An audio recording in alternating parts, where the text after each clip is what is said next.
In the two books that you have written, I have read of UFO inferences. Would you expand upon those things? Yes, well, actually, in the first book, the UFO reference is few and far between. I think it's only touched on once. I deliberately suppressed it from the invisible landscape because I thought it was already lit up like a Christmas tree with bizarre ideas, and I would save that particular ornament for its own treatment later. But in the second work, Down to Earth, Psilocybin and the UFOs, I deal with that directly because it seems to me that in psilocybin and the tryptamine hallucinogens generally, we actually have a state of mind that is very similar to the state of mind reported to accompany the UFO contact, and that these things could somehow be co-mapped one onto the other, that at active levels of psilocybin there is visionary ideation of spaceships, alien creatures, alien information, a general futuristic Saussurian kind of quality to the place it conveys you to that seem to be coming from the same place as the modern myth of the UFO, if it is a myth. And we discovered in our exploration to the Amazon in 1971 that this was quite true, that involvement with these tryptamines, as they accumulated in your system, you seem to acquire the ability to inhabit more than one world at once, as though superimposed over reality there was a super reality, a hyperdimensional world where information was accessible in magical ways. And in the wake of that experience, I just went through the literature of the mystical experience and the saucer experience, and ideas like alchemy and that sort of thing, and eventually saw that they were all talking about the same thing, that there is an experience which is gaining ascendancy for modern man, which is called contact with the UFO, but it is not reducible to any of the things that the main people who've written about it have said it could be reduced to. It is not, strictly speaking, a contact from a spacefaring race that has come from the stars. It is not mass hysteria. It is not delusion either. There is, in fact, something very odd going on, something which is as challenging to modern epistemological notions as, a U.S. Air Force jet transport landing on some field outside a village in New Guinea. In other words, here is an area that is close to the experience of people, in that a very large percentage of people claim to have seen flying saucers, an area close to the experience of people where science is totally helpless. It seems as though reality is haunted by a spinning vortex that renders science helpless. And the spinning vortex is the UFO, and it comes and goes on a mass scale, haunting history like a ghost. You mean the records in the Aztec records, or the whole thing about coming and the white man coming to the New World in spaceships? Well, all these cases have been made for saucer intervention, but no, actually I'm speaking more specifically of the World War II spinning silver disc in the sky, and the myth that accompanies it of the large pointed-eared, cat-eyed. It has numerous variations, but it's clearly an idea complex emerging in the psyche of, and the question is, what is it? Is it prophecy? Is it a vision of the human future? What is it? And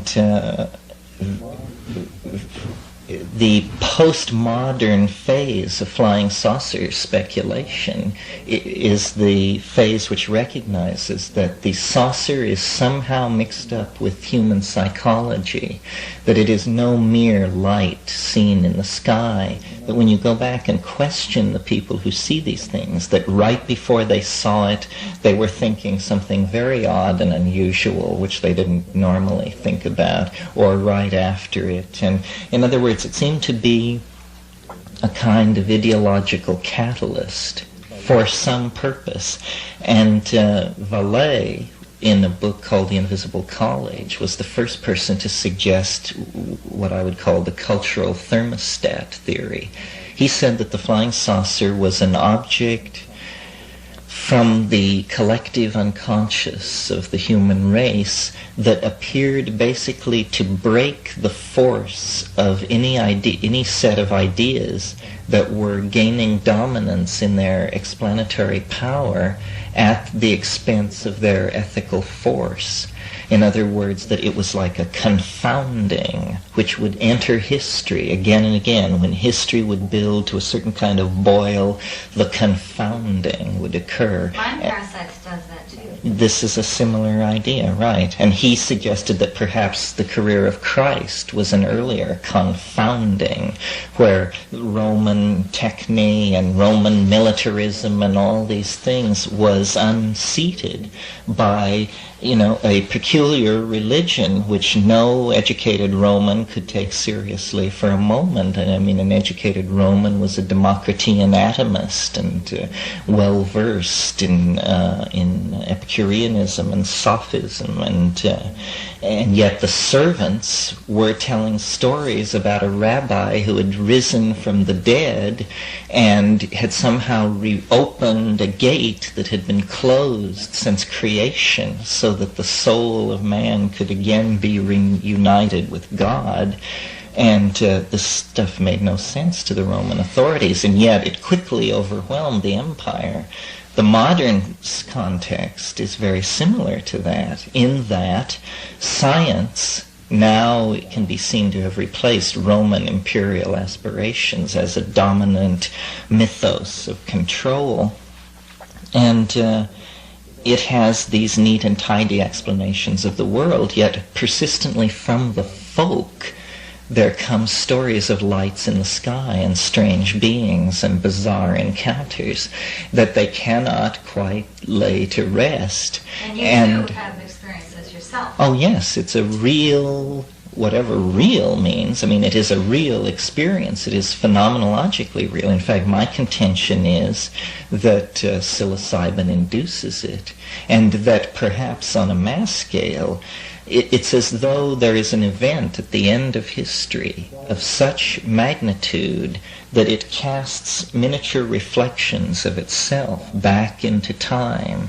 And these are these apocalyptic concrescences which haunt the historical continuum, igniting religions and various hysterias and seeping ideas into highly tuned nervous systems. How does it do that? Well, it's as though it's like Plato said, time is the moving image of eternity. It does it because in its dimension all these things are somehow co-existent in time or outside of time. They have already happened. History is the formality of viewing this hyperdimensional object in a three-dimensional way by transecting it many, many times until you've built up an entire picture of it. But the mushroom evokes a profound planetary consciousness that shows you that history is just this froth growth of artifact production that has appeared in the last 10 to 15,000 years spread across the planet very quickly, but that mind in man just goes back and back into the darkness, you know. And one of the things we were saying in the Invisible Landscape was that there are powers in the human body, or avenues of understanding, that have not been followed because of epistemological biases. So that, for instance, the idea that you could use your voice to effect molecular changes in your own nervous system, it sounds on one level preposterous. On the other hand, it's simply a formalized way of noting the fact that sound is energy, that energy can be transduced in a number of ways, and then when you direct it against your body, you obviously do make changes. Well, that's the typical chanting that goes on in shamanism worldwide. Well, these people are navigating themselves in a space which we have lost touch with, that for us, I'm speaking now as a society, only erupts in the weakened situation of a weakened psychic constitution, where there is the element of panic, in the mythological sense of Pan bursting through from the underworld, the emergence of the flying saucer. What it is it's an autonomous psychic entity that has slipped from the control of the ego and is approaching, laden with the otherness of the unconscious, so that, you know, as you look into it, you behold yourself, your world, your information field, all deployed in this strange, distant, almost transhumanly cool way, which links it to the myth of the extraterrestrial. The extraterrestrial is the human oversoul in its general and particulate expression on the planet, which doesn't rule out the possibility that the mushroom places you in contact with extraterrestrials somewhere in the galaxy, actually circling other suns. But it probably means that that communication is mediated through the oversoul. The oversoul is some kind of field that is generated by human beings, but that is not under the control of any institution, any government, any religion. It is actually the most intelligent thing on the planet, and it regulates human culture through the release of ideas out of eternity and into the continuum of history. And what the UFO is an idea to confound. And its purpose is to confound science, because science has begun to threaten the existence of the human species, leave alone the ecosystem of the planet. And at that point, a shock is necessary for a culture, a shock equivalent to this culture to the shock of the resurrection on Roman imperialism. And the myths that are building are like the messianic myths that preceded the appearance of Christ. And what they are of is of an intervention by a hyper-intelligent entity that comes from the stars and reveals the right way to live, and wrecks science by a series of demonstrations that make it apparent that the purpose of human history is nothing less than total immersion in the teachings of the saucer. And once this message is slammed home via worldwide TV hookup and that sort of thing, it will just disappear. And in the wake of that, you see, what you have is this hysteria of abandonment, similar to the hysteria of abandonment that swept the Christian communities when, after the crucifixion, the resurrection, the coming of the millennium was postponed century after century. And so the development of science will cease. This flying saucer-oriented religion, which is definitely the emergence of an archetype of enormous power, will hold sway in the same way that Roman science was stymied for 1,000 years by the immersion in the words of one rabbi. Scientists are not going to like your opinion.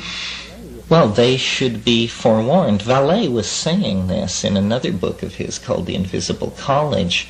He was more alarmed than I am, because he is of the tradition of French rationalism, and he was quite frightened to think. He didn't believe it was, I should say, the oversoul of mankind. He actually believed it was a politically oriented group of human beings who had an advanced technology that was allowing them to do this. I reject that as total paranoia. And I am not as concerned with him to pull science's chestnuts from the fire. I think that science has betrayed human destiny to some degree, and that we are led to the brink of star flight, but we're also led to the brink of thermonuclear holocaust. And but the conclusion, the political implication that I draw from all this is that scientists will be swept away by the revelation of the flying saucer. They have always been the ones to be like the Apostle Thomas and want to put their hand into the wound. And if the wound is offered, meaning if the saucer comes and is seen by hundreds of millions of people, they would go over immediately. So the political insulation, the political conclusion to be drawn is to preserve your freedom of thought by deconditioning yourself to the flying saucer religion before it happens. Is this, can we... Because the most inspired scientists might be the most intrigued in this situation. Oh, they would go over first. But you see, a religion operates by a law of large numbers. As long as 80% of the people believe, it can transform a civilization. Therefore, if you're one of the 13% who don't believe, it's okay. So you always want to stand where the high water won't reach. But I think that the flying saucer experience is tremendously powerful, and that it really is somehow linked to the psychedelic experience in a way that will not perhaps be understood for some time, but that the futuristic hyperdimensional world of these tryptamine hallucinogens and the persistent message from the unconscious in the form of these spinning idea complexes with the alien creatures inside are definitely expressions of the cutting edge of the evolution of consciousness. And it's very interesting. A voice has been silent, and a voice that guided and revealed has been a silent phenomenon for about 1700 years now in Western civilization. Before that, there was such a voice. I mean, it was called the Logos, and all philosophers strove to invoke it. And it was a voice which told you the truth, the self-evident truth. You had only to hear it, and you knew you were hearing the truth. And with the passing of the aeon or something, the death of the pagan gods, this phenomenon faded out. However, it is still available And you found it. through the mediation of these compounds. Now, how can you say these same words? How can you say them and have people feel like they want to invite you to dinner to tell of this doom and destruction of mankind and the toppling of science, especially when it is only right now scientific people will understand what you're saying? Well, see, what I'm saying is if we would intelligently examine these dimensions that the psychedelic drugs make available, we could, as it were, get in touch with the oversoul and leave the era when man is disciplined by flying saucers and messiahs, and progress is halted for millennia at a stretch just because people can't evolve their ethics and their technology at the same rate of speed.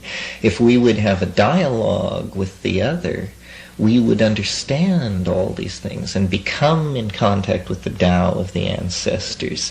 And, this is what a shamanic civilization or a shamanic culture is. It's where certain people mediate the group racial experience that is available somehow deployed in mind space. Have you done a controlled experiment whereby you can bring a number of people to the College of Psilocybin, or however it is that the message would come across? Have you done that? You mean in regard to triggering these UFO-type experiences? Yes. Have you been able to... Well, only in the sense that we've ascertained by questionnaire that this is a very frequent motif. Perhaps the most frequently mentioned motif by people who take psilocybin recreationally is that it's about outer space and flying saucers and aliens, little green men. And these are people who are taking, 15 milligram type doses, sufficient doses to elicit the full spectrum of the compound. DMT is similar. I mean, it conveys you into an elf-infested space where, wild and zany things are going on. It's as though there are a reality that is beyond this reality, linguistically as well as spatio-dimensionally, so that you have to turn to a different language channel, and then with this language pouring through your head, you observe the other place, the alternate reality. And it is... That's what Sanskrit says, too. Yes, although this alternate reality is surprisingly far from most traditions about what alternative realities are like. I mean, it doesn't prepare you for its crackling, electronic, hyperdimensional, interstellar, extraterrestrial, Saucerian, mighty peculiar, all this, these highly polished and curved surfaces and machines and beings and language transformations and machines undergoing geometric transformations into beings and thoughts that condense as visible objects. This is a theme that's very interesting to me, is the hyperdimensional language, a language that is fulfills Philo-Judaeus' quest for the more perfect logos. Philo said that a more perfect logos would be beheld rather than heard. And this is what happens on DMT. You hear a language which is very faint and far away, and as it gets louder and louder, you realize that without ever going over a quantized transition, it is becoming a phenomenon not of the audio field, but of the visual field, and that it is in fact a fully evolving synesthesic hallucination of extremely realistic and utterly bizarre proportion. I mean, it's like an Arabian maelstrom of color and form, and you somehow sense, that you're in the Sistine Chapel, you're at the Kaaba, you're at Konarak, you're at all these places, but it's a hyperdimensional infundibulum, if you will.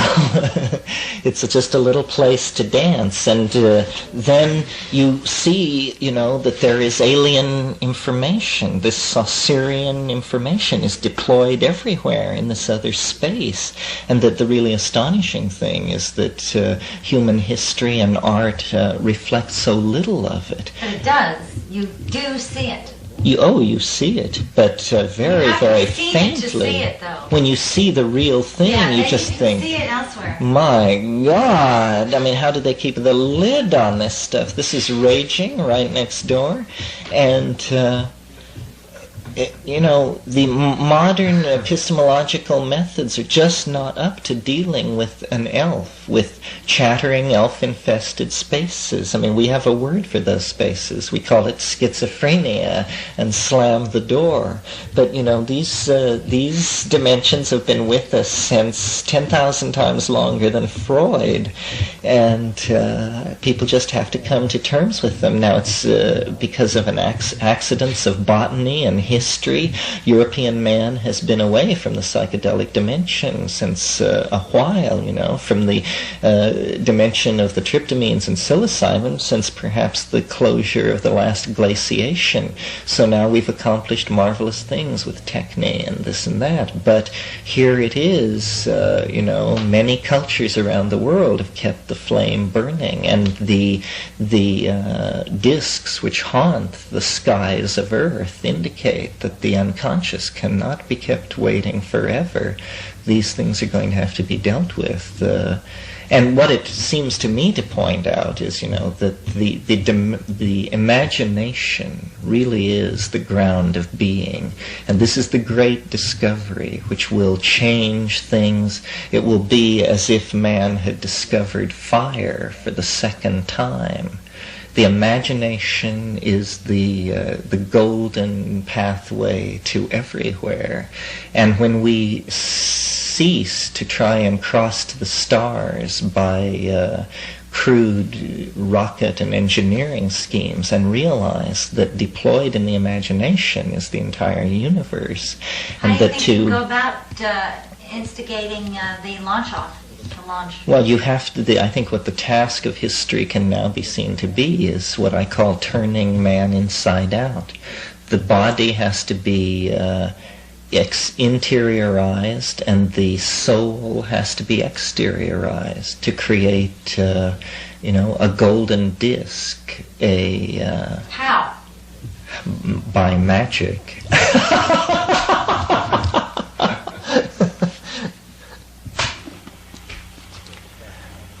This matter of the flying saucer gives me an excuse to read a favorite poem of mine, which answers your question about the future of man and the psychedelic experience.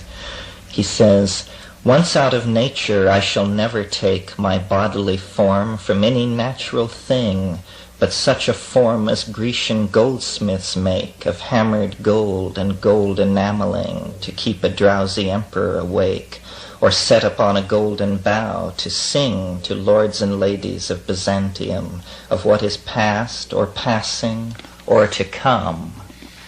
And this is the idea of becoming, a golden object after death. Yeats, this is Sailing to Byzantium.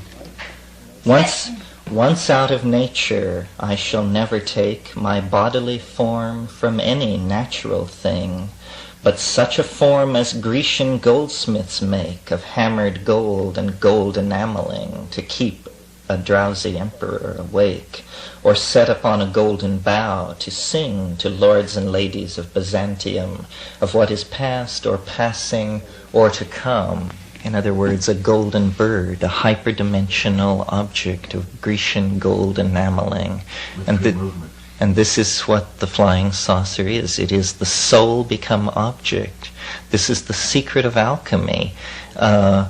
It's interesting, you see, that the great flowering of alchemy, great last flowering of alchemy in the 16th century, was coincident upon a level of understanding of natural chemistry approximately equal to our modern understanding of the role of life in the universe. In other words, mostly speculation, so that what for us moves off into the sky as the flying saucer, told to us to be possible by science but highly unlikely, is like the 16th century mind's relationship to the philosopher's stone, which was said to be highly unlikely but not impossible. And so all this imaginative effort was exhausted in trying to produce the philosopher's stone, and the focus was upon chemical hardware, heating alembics, watching swirling gases in cloudy glass.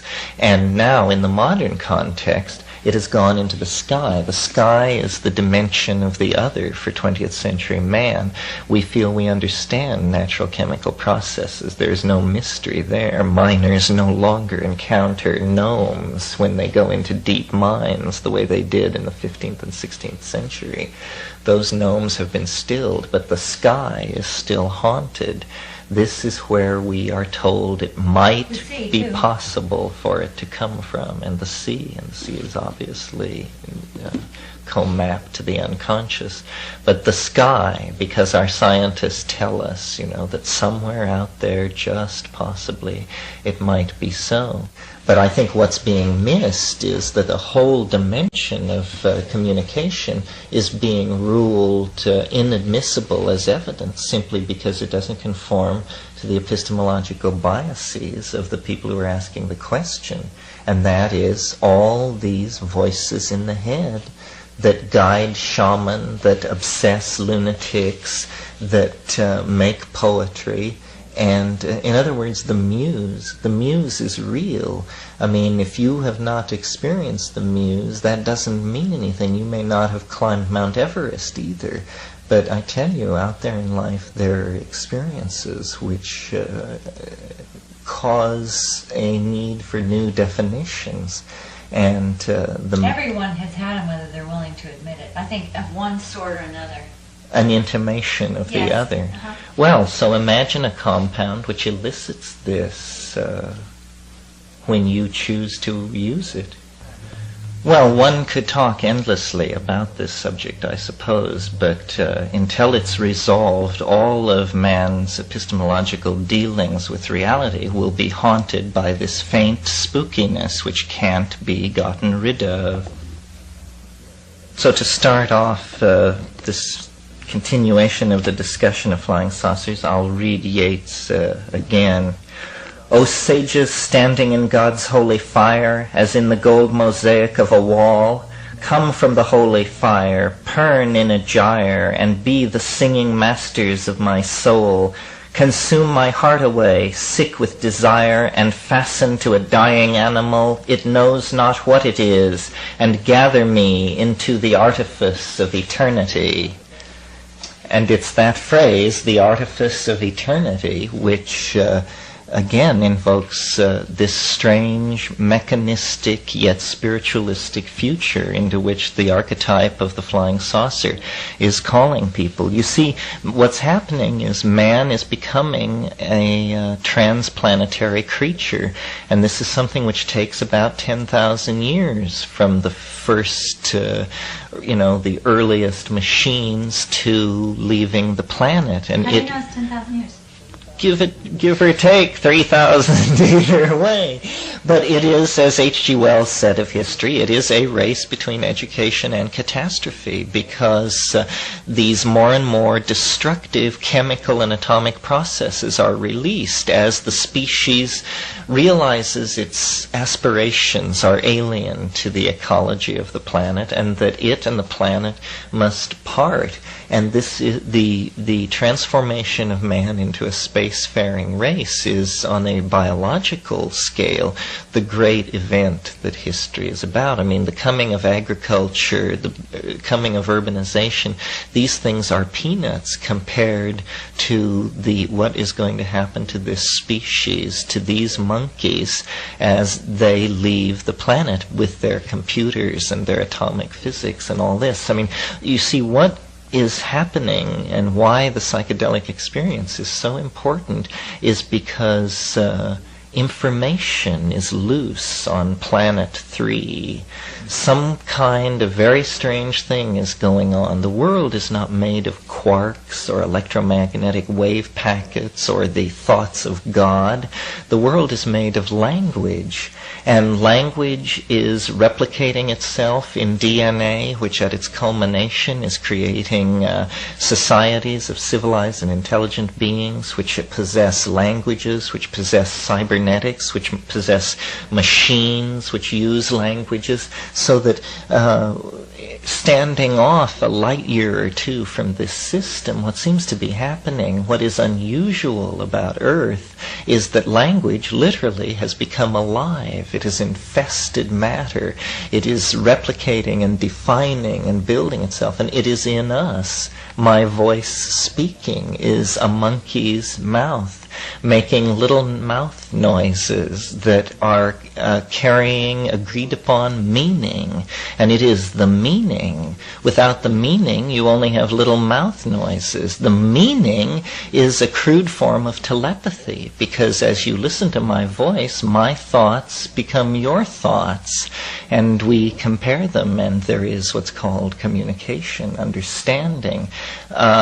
It's all about codes, and that's why I've said at times the flying saucer problem is like a grammatical problem. It's like a dangling participle in the fourth dimensional language which makes reality, and that's why it's not reducible to any of these very simple-minded approaches. It is somehow embedded in the machinery of epistemic knowing itself. So we won't be able to find it if we go out in rocket ships. No, it is within. It is the soul of man. We won't be able to find it until we somehow come to terms with the hidden part, the unconscious, the collective unconscious, the overmind, the fact that there is a level of hierarchical control being exerted by the human species as a whole, that the destiny of man is not in the hands of governments and corporations and Communist Party apparatchiks. It is in the hands of a weirdly democratic, amoeboid-like, hyper-intelligent superorganism, which is called everybody. And as we come to terms with this, as we take our place embedded in the body of everybody, and information flows more freely, and the reality of this informational creature is seen more clearly, the fact that we are, it's an organism. We are having a symbiotic relationship with an organism made of information. And this is what psychedelics reinforces, I think, very strongly. It's in the psychedelic dimension that you finally can key into the voice of the organism and say, hey, what's happening? And then it explains to you that things are not as you took them to be at all, and that there is, in fact, layer and layer and layer upon interlocking meaning, and that there's very little else other than that. And that the imagination is the true ground of being, and that there is a dimension parallel to time, outside of time, that is accessible to you as much as you want it, to the degree that you can decondition yourself from the history-bound cognitive systems that have carried you to that point. This is why it's always been said of psychedelics that they were sociological catalysts. For the shaman. Well, because the shaman brings the message to the tribe. Yes, but the tribe is a system set up to receive the message. We have a different way of doing it, which is that power elites in political control pass down state-approved philosophies, which are then applied, and this runs quite... The state is shaman. The state as shaman, the state as mediator of God's holy will, rather than a Protestant approach, if you will, a personal relationship to the overmind. And the flying saucer, what it represents basically is an instance of crisis between the individual and the overmind, where the overmind breaks through the oppressive screen thrown around it and comes to meet the individual.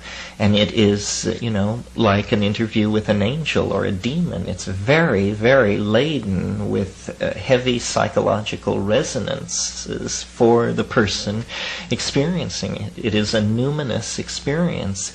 It is... Isn't every moment of recognizable creation then falling into that category of the seepage from the overmind, where you get a synthesis of information which becomes your creative thought, your discovery? Yes, well, our theory of time basically mapped the idea that novelty was what you call this standing wave of eternity, and that it seeps into time at a variable rate, which can actually be mathematically described using the I Ching and other techniques. It's that sort of thing. Yes, it's as though, where the flying saucers come from is eternity. They don't come from the stars unless space in eternity encompasses the idea of being able to move instantly to and from the stars. But the flying saucers come from a dimension, you could almost say they come from beyond death. They come from a dimension somehow totally different from our own, but tied up with with human psychology and human psyche in a way that is puzzling and alarming and reassuring. And shaman, it's very hard. This is a question to what degree non-participants in 20th century civilization perceive this, meaning people who take mushrooms but have nothing to do with 20th century society, whether they accept that always, since Paleolithic time, this super-futuristic dimension has been present, so that in any century people could have had this commerce with the end of time, with the far future, with the place where, as James Joyce said, man becomes dirigible, the place where we have bootstrapped ourselves to the point where we leave the planet, leave the monkey shell, leave all earthbound conceptions of ourselves behind, and push off into the pure imagination. Scary, Gnostic, perhaps, as someone said. It sounds like megalomania to me, Martha. But, the future always. I mean, how mad would the 20th century have sounded recited to anyone in the 19th? What it comes down to is trying to have faith that man is good, because what's happening is that whatever man is taking control of the definition of being human, so that through genetic engineering, through drug design, through probing of, these weird psychedelic dimensions, through cybernetic interface, through activation of information, man is going to become a mirror of his deepest aspirations. And the question then becomes, what are man's deepest aspirations? What will it be? Is it some kind of Mephistophelian nightmare? Is it the Nietzschean Superman come back to haunt us in a way that makes the Third Reich look like a picnic? Or is it, the element of care and control, the aesthetic element, the wish to escape into a universe that is in fact art? This is what it holds out, that man could become an inhabitant of his own imagination, because with the technology for space, for building large habitats in space, it is possible to imagine the complete galaxy of science fiction created in a sphere less than 12 light hours in diameter, with the sun at the center of it, so that you would have 50 or 60,000 independent habitats pursuing social experiments of every sort, spatially independent, doing very long-term slow orbits from the sun and the outer planets, but informationally linked in a bubble of time, 12 light hours in diameter. And the current engineering thinking on building these large habitats is that right now you could produce the Hawaiian environment up to 14 light hours from the sun, which is several light hours further out than Pluto. So that means that essentially the entire solar system has become habitable real estate. If we can simply transform the human imagination to realize that getting high is not a metaphor, getting high is what the whole ball game is about, that it's true that the earth is the cradle of mankind, but you don't remain in the cradle forever. And this is what beckons. It's been, only 25, 30, 50,000 years since our shamanic ancestors began to munch the mushrooms and glimpse the vision of man radiating out through the galaxy as a perfected, super-intelligent force for light. And this is the 15-round slug out leading to whether or not that happens or not. Now, Timothy Leary maintains similar positions from a different... Similar but different, but right. He talks a lot about the DNA. I'm not... Well, it's the DNA on one level. The genetic information is stored in DNA, where these visionary worlds, the information that allows them to be just shown to you like movies, hour after hour, where that information is stored is, I think, a very, very interesting question, and certainly a challenge to molecular enthusiasts of molecular memory models. Well, now, is it not so that the muse is a sort of a catalyzing of the imagination? Precisely. It's an ecstasy. And the claim is made that these things can be attained various ways, but there are many different kinds of ecstasis. I think the peculiar spacey, extraterrestrial dimension that these tryptamines convey you into is not the standard ecstasy of the mystics, or we would have more of a reflection of that in our literature. In fact, one of the things most puzzling to me is why the bizarre motifs of the DMT flash have not made their way into any culture anywhere, as far as I'm aware. Well, would that make either an image of people being fearful of these visions when they have them, and so keeping them undercover, or an idea that they might be going insane in some way? I mean, what is the way out of that? Well, I think the change is so radical and the implications so hard to digest that you're right. People either feel their own sanity is being threatened, or they recognize it as a challenge to the reality myth of their society, and so they just repress it. They have very little to do with it. It's very hard to contact these contradictory realities which throw into doubt everything you know about the reality you're inhabiting. I mean, what a strange, strange world it is if there are these alternative continui operating all around us, filled with strange alien information floating around, and yet why pose it in the future? It is so that this is what's going on. It's just then how much time you care to spend thinking about it. Well, these are science fiction theories too. I mean, one comes across this smattering here and there, and you are saying that it's actual, and this is the way it is. This is your mission, basically, your rap.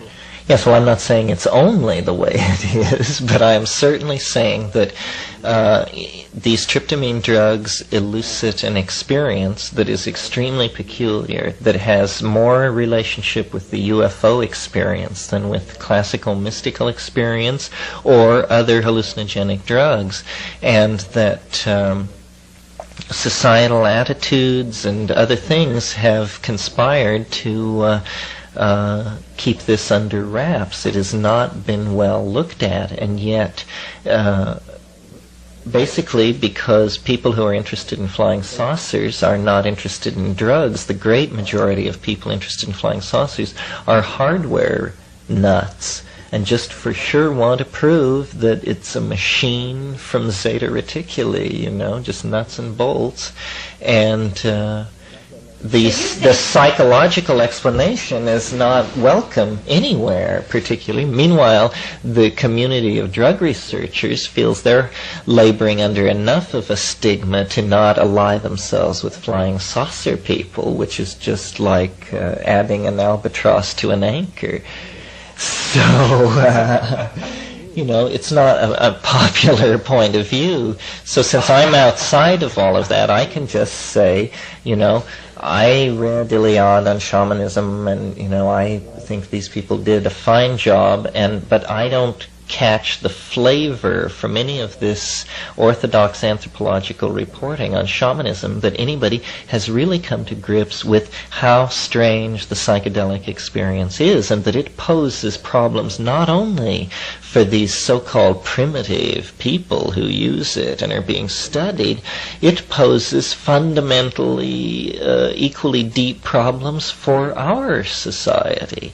That we can no more assimilate the content of the psychedelic experience than can a villager in the New Guinea Highlanders or a Witoto in the Amazon. In fact, we have less of a basis for coming to terms with it.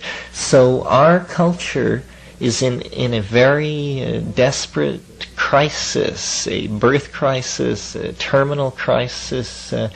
If we are not fully informed as to the nature of reality, we should correct that oversight. And this is my motivation. Well, I'm disappointed that we can't greet our other. Well, I guess you greet your other when you meet them in that dimension. And have you ever gone anywhere with another human to these places and actually been able to, say, have a parallel experience?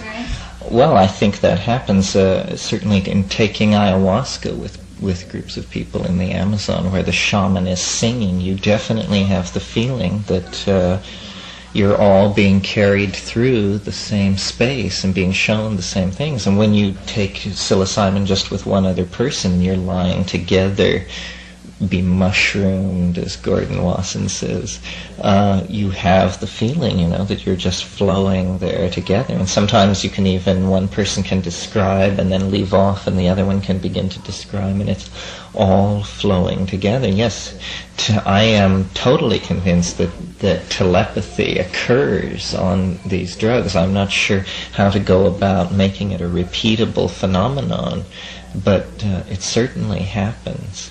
You see, psilocybin was made illegal just as an afterthought. When in the panic, when everything was being made illegal, it never had any hearing or was, examined by itself. It was just a hallucinogenic agent, therefore illegal. But for throwing a light on the psyche, for catapulting the imagination into these futuristic spaces, it needs to be looked at very closely. How do you see it being organized in order to educate people? Well, we need to have what's always been lacking in psychedelic research is an examination of the content of the experiences. So we need to give it to very intelligent people who are willing to work with it, not in a clinical setting, but in a setting where you ask the question, how does it change people's lives when they can be involved in it in a open, non-stressed sort of environment? We found that going into the Amazon, which is not exactly a non-stress filled environment, that as we would go up these jungle rivers and inevitably contact small villages where the mushrooms would be available, that, reality is transformed. Reality truly is made of language and of linguistic structures which you hold unbeknownst to yourself in your mind, and which under the influence of psilocybin just begin to dissolve, and you begin to perceive, right, beyond the unspeakable. The contours of the unspeakable begin to emerge into your perception, and you can't say much about the unspeakable, and yet it can color everything you do. You live with it. It is the invoking of the other. The other has become the self. All these various forms of estrangement are healed. That's why it's so, that the term alien has these many connotations. What's the next step? Well, the next step is to confirm some of what I've said, to form a consensus among a group of researchers, to then try and figure out a strategy, chemical or otherwise. Who would you invite to work on a problem like that? Oh, people like Frank Barr, Sasha Shulgin, my brother, John Lilly, if he would behave himself. All these great people, would have a great interest in this. This is the question that has not been dealt with. The botany has been dealt with, the taxonomy, the chemistry. How would you set it up? How would I set it up? Well, we need to explore this linguistic phenomenon somehow. Specifically, I think, not by giving drugs to volunteers, but by giving drugs to the researchers who are going to actually grapple with the problem. Because all this talk that orbits around the psychedelic experience by scientists, how many of them have had a psychedelic experience? So you would do it with people who have already had, or you would try to get I think the early approach with psychedelics, which was the Baconian approach, the logical approach, was the correct one, which is very intelligent, thoughtful people should take psychedelics and try and understand what's going on. Not batteries of prisoners, not school children, but intelligent people. and share their experiences. See, I say it's too early for a science. What we need now are like the diaries of explorers. We need many diaries of many explorers so we can begin to get a feeling. The hit I get off of it is that it is very important for human culture, that it is no coincidence that this is coming to Western man just as we acquire the technological capability to leave the planet, that the mushroom and the transformation of the human image by going into space are all things that are spun together, that nothing less is happening than the emergence of a new... Metamorphosis. Yes, a new human order, a telepathic, humane, universalist kind of human culture is emerging, which will make everything which preceded it be the Stone Age. Will the overview, monad, oversoul, whatever, reassume the personality knowledge that's gained within one lifetime, and therefore that is what you'd see as a UFO reincarnation? Or would you say that it's terminated at that terminal's termination? In other words, the personality which inhabits your form is, when that license is up, it reforms itself, and that the form is what the personality is carried by. Well, when consciousness is finally understood, it means that the absence of consciousness will be understood, which means the study of consciousness leads inevitably to the study of death. Death is both a historical and individual phenomenon about which we as monkeys have great anxiety.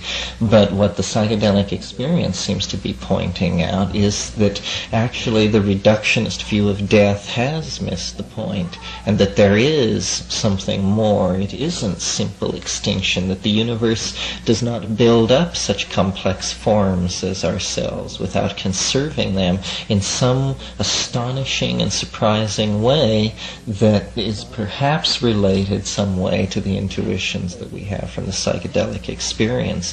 The UFO comes from this murky region beyond the end of history, beyond the end of life. It is both supra-historical and supra-organic.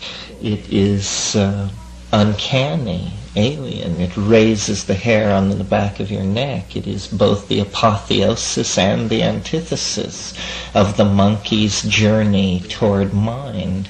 It is like the mind revealing itself. This is what all religion is about, is shockwaves given off by this event at the end of history, which we are now very close to, and which psilocybin can help us to understand, because it conveys you into the place where it is happening constantly, where the millennium is a standing wave in eternity, not an anticipation. And so the mushroom stands at the end of history. It's an object that pulls all history toward itself. It's a causal force that operates to us backwards through time. It's why things happen the way they do,